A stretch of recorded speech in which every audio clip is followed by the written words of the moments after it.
Okay, this is for Aubrey and Wyatt and Kellen, I believe. Okay, we are in section 1-4. This is the distance section. So we're talking about distance on a number line and the distance formula. Page 31, homework. This one, 32 through 44 by 4s. I will never make you do 4s and have you do problems that are not divisible by 4. So like notice that 32 where you're starting, yes? 32 where you're starting is a number that is divisible by 4, true? Yeah. What's the next number that's divisible by 4? 36. 36, then 40, then 44. Every single one of those numbers is divisible by 4, so you should not get off, right? 46 is not. Okay? 46 is not, so you should not end there, all right? 42 is not divisible by 4, so you should not end there, right? Okay? Good? Otherwise, evens for the first chunk. All right. Good? Did you get that written down? Otherwise, it's on the board over there. I'm going. 1-4 is distance. There's two different types of distances that we're going to be doing. Ready? Distance of a straight horizontal line, which is very easy. You can just count. Or if I'm looking at the distance between like -3 and 7, let's talk, right? Okay? The distance between -3 and 7. Okay, it's helpful to think of that in terms of where 0 lives, right? 0 lives over here. How many units is -3 away? 3 units. How many units is 7 away?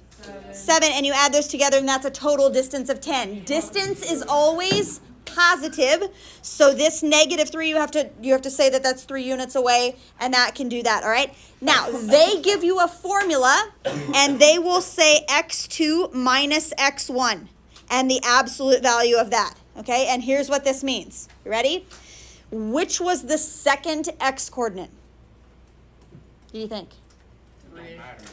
It doesn't matter, right? Right? It doesn't matter. But if I read this from left to right, I'm going to say that this guy is my x2 coordinate, right? Okay? So I take 7 minus, and this is my x1 coordinate, -3, and 7 plus 3 is 10, and the absolute value of 10 is 10. Now, if I would have done that in the other order, because Jacob says it doesn't matter, if I take -3 minus 7, that's -10, but I take the absolute value, I'm still going to get 10. So basically, you're just subtracting the two values, and you're getting the absolute value of that value, okay?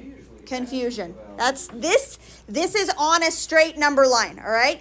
Then we have something else going on where we have to use what's called the distance formula, and I show you how to do it in a shortcut, and it makes it way faster, but that is of slanted lines, all right? And slanted lines is a little bit more complicated in the fact that you have like an x and a y coordinate, right? And maybe an x and a y coordinate, right? Something like that. And you have to use the distance formula for both of them. It's kind of like the Pythagorean theorem. We'll get to that, okay? So keep that in your mind, all right?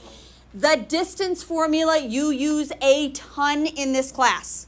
A ton. So if you can remember how to do this, and I show you a shortcut so you don't have to like write out all the work. I show you how to do a shortcut just by like doing the math in your head, all right? But as soon as you can learn this, the easier it will be for you because we use this a ton, all right? Here we go. Let's go ahead and let's do the distance on a number line. Let's do just the easy way where you're doing horizontal lines, no distance formula. You're just subtracting, counting, whatever. They want us to find from C to F. C is located at -1. F is located at 5, all right? So I don't care how you do this, but I always think of it in terms of 0. How far away is -1 from 0? 1. How far apart is 5? 5. So it's a total distance of 6. Again, if you do the subtraction, you could do 5 minus a -1, or 5 plus 1 is 6, and the absolute value, right? Absolute value is 6. Got it? However you want to do it. If you want to do it the formula, or you just think about how far apart they are, that's totally fine, right? Okay? Yes, sir. You could just absolute value the negative if it's at a negative. Right. Yeah, that would work. Okay. All right, so there's that. All right, let's go to the next one. Example 2, we're on the next page. We're going real fast. Okay. Determine whether CB and DF are congruent. What does the word congruent mean again? Like the same length, same shape, same size. There's really no shape if you have a number line, so we're just looking at same size, right? CB. C to B. How many units is CB? 2. So I'm going to put a 2 above CB. DF. How wide is DF? 3. So, No. not. And you know the symbol for congruent? We talked about it yesterday. It's the equal with the thingy thingy on the top. Equal with a symbol. So if you want to be lazy, we love to be lazy, right? Not congruent. I can say not and then use the congruent symbol. Okay? Good? Not congruent. They are different sizes. Beautiful. And again, you can use that distance formula if you want to, but those were small enough that I could just count. Got it? Okay, now we're going to get into a little bit tougher stuff. And here's what this looks like. Go to the next page where it says learn distance on a coordinate plane. I'm going to show you how this works. And if this makes sense to you, the distance formula will make more sense to you. Okay? So here we go.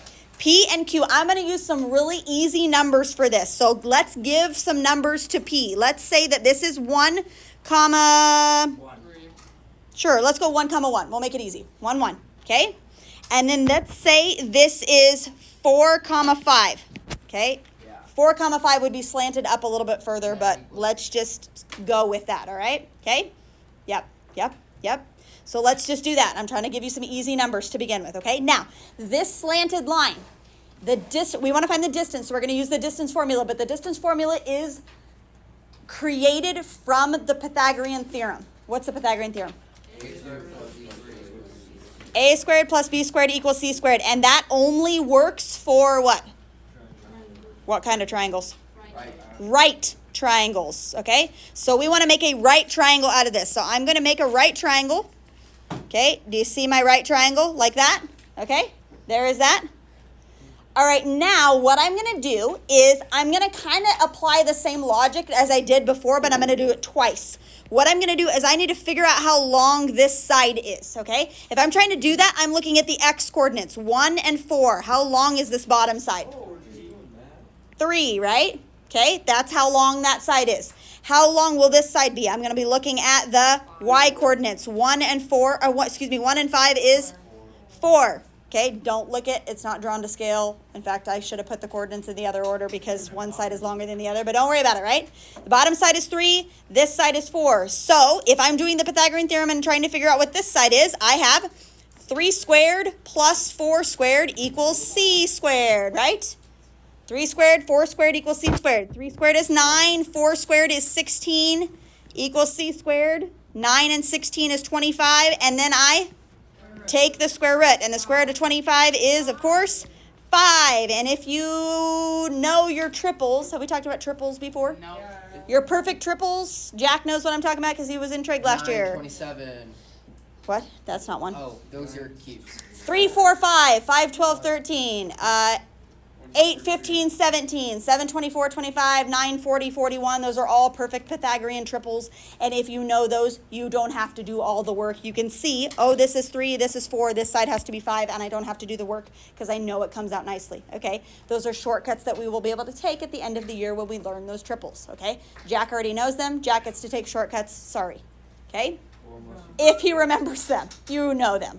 You should know 3, 4, 5, I would hope, right? What? 1, 2 square root of 3. Yep. Those are, yep. 2, 1, 1 square root of 2 is 45, 45, 90. Okay? So, that is basically what we're doing when we're doing the distance formula. All right? Are you ready? The distance formula says this. This is the equation for the distance formula. We are not going to follow this equation and write out all of the work because we are going to do this in our heads and make it go faster. And the reason why I have you do most of the work in your heads is because when you have the distance formula on like the ACT or MAPS testing or something like that, it will save you so much time. And I say when you have those problems because the ACT will always give you at least one distance formula problem, if not 3 or 4. Okay? And the faster you can do them, meaning not writing out all the work, the better it will be for you. Okay, so I'll show you what the work boils down to, but we're going to start to do them in our head, all right? So what we're doing here is, we said a squared, b squared, c squared, right? This guy right here, take a look at the formula, don't write anything down, ready? This guy right here is my a squared, plus, that's this guy. This guy right here is my b squared, okay? Now, I do not have a c squared. C is what this guy is, but what did they do?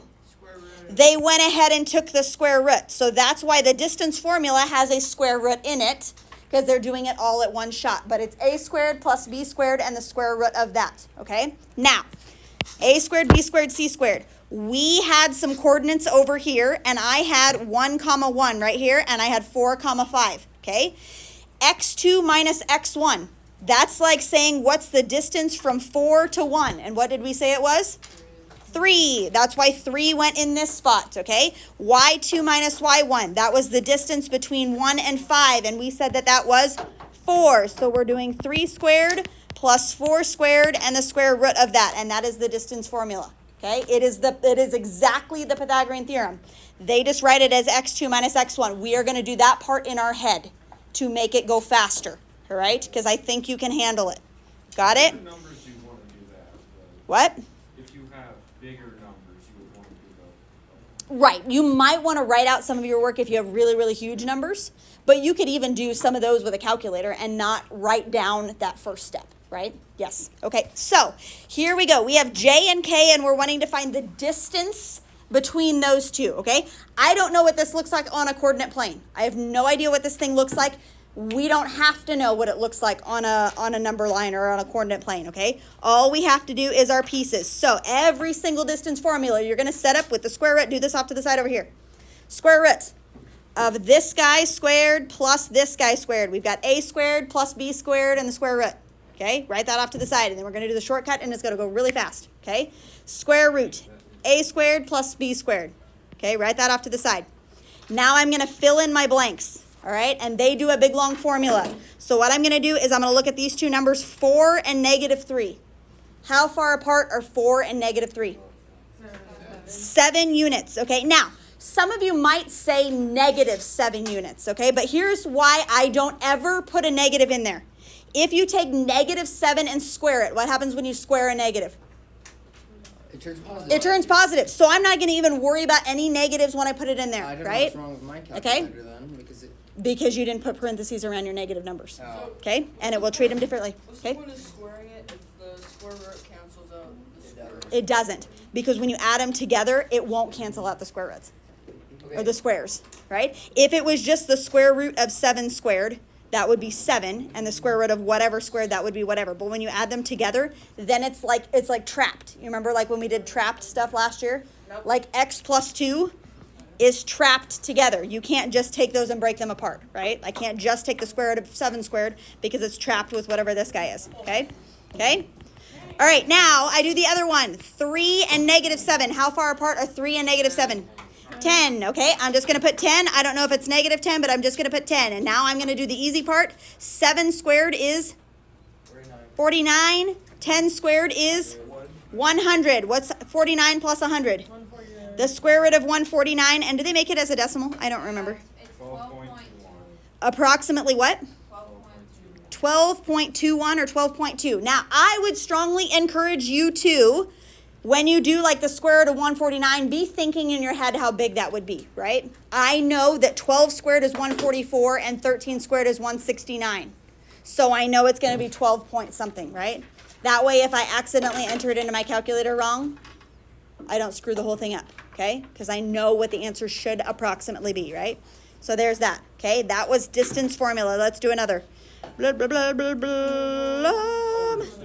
Let's do the check. I don't want to do, let's do an easier one. Calculate distance. This has big, ugly numbers, which we can do, but, well, maybe we'll do it. Here we go. Let's do the check first, okay? All right, so we've got these 2 points right here, and I want the square root of a squared plus b squared, okay? And then we just have to figure out what a and b are. This goes fast. This goes really fast, okay? A squared plus b squared and the square root. Okay, what are you trying to find the distance of first? Between 5 and negative 6. How far apart are 5 and negative 6? What? 11. 11. Okay. How far apart are 9 and negative 4? 13. Okay. 11 squared is? Do you know that already without a calculator? Yes. What's 13 squared? 169. Do you know that without a calculator? How high can you go? Out there.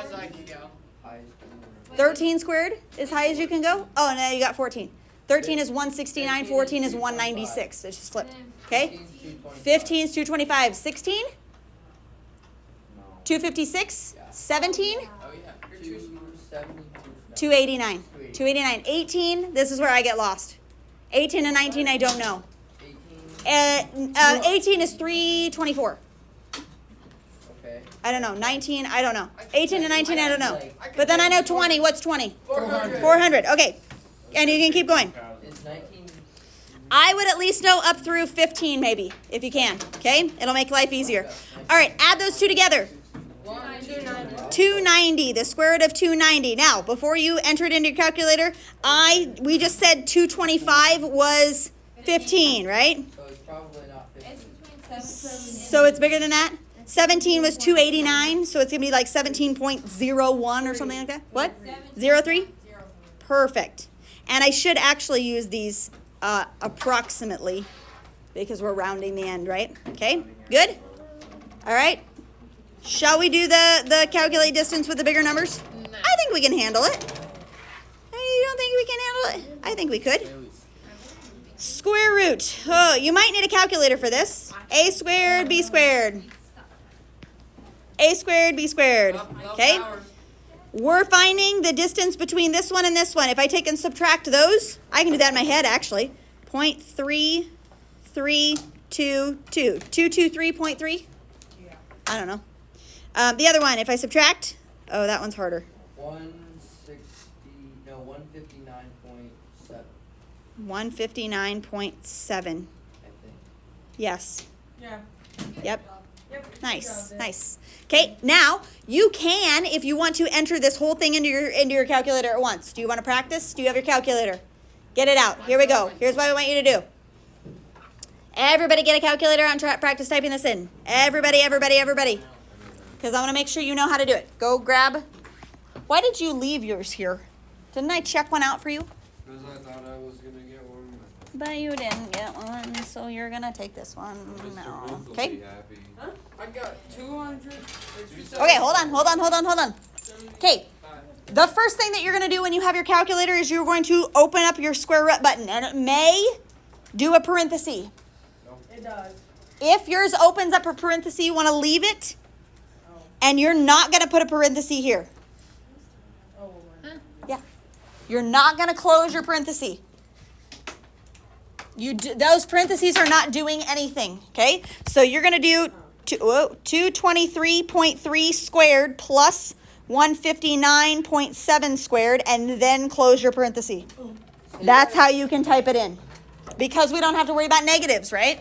So you had two numbers like 36 and 27. Could you divide both of those numbers by 3 first? And then you could work with 9 and 12 and then multiply it by 3 again. I got a syntax here. Like before you take the square root, Yeah. you would have to divide it by 9 and then take it times 3 because the square root of 9 would be 3. Does that make sense? Because dividing it by 9 is not the same thing as multiplying it by 9 after you've taken the square root. So, okay. So if it's divisible by 9, you can do that and then take it times 3 at the end. Don't listen to what Brady just asked. That was Go back down. a crazy, weird question. How do I go back down? He's ours. I'm going to delete him. And you're going to go over here. Okay? Plus 159 How'd you go back down? squared. You hit over. Right, there's up, there's down. Yeah. I don't think the down arrow will do it to you. Yeah, I tried to do it's it the down over. arrow. You have to hit the over key. Oh, Okay. So then there's that. Close your parentheses. Oh, wait. I know, mine doesn't. It clears the whole thing. 223 or 223.3 squared. You were using caret. There is a square button, so you can use him unless you're doing it to the third power. And then you don't have to go down. Plus 159.7 squared. Close parentheses. Okay, Trevin. Okay. I guess he didn't have an open parentheses in the first place, so you don't even have to close parentheses. And Sienna got 274.5. Is that what you got? Yep. Yes, perfect. So you know how to type it in all at one shot so we can be lazy. Trevin, with your dumb calculator until your other one comes in, you have to enter the square root at the end. Perfectly before you got it. Whatever. Okay. All right, there you are. Do the homework. There you go. Questions? You should work. Use your time to work. How do you do 44? I don't know.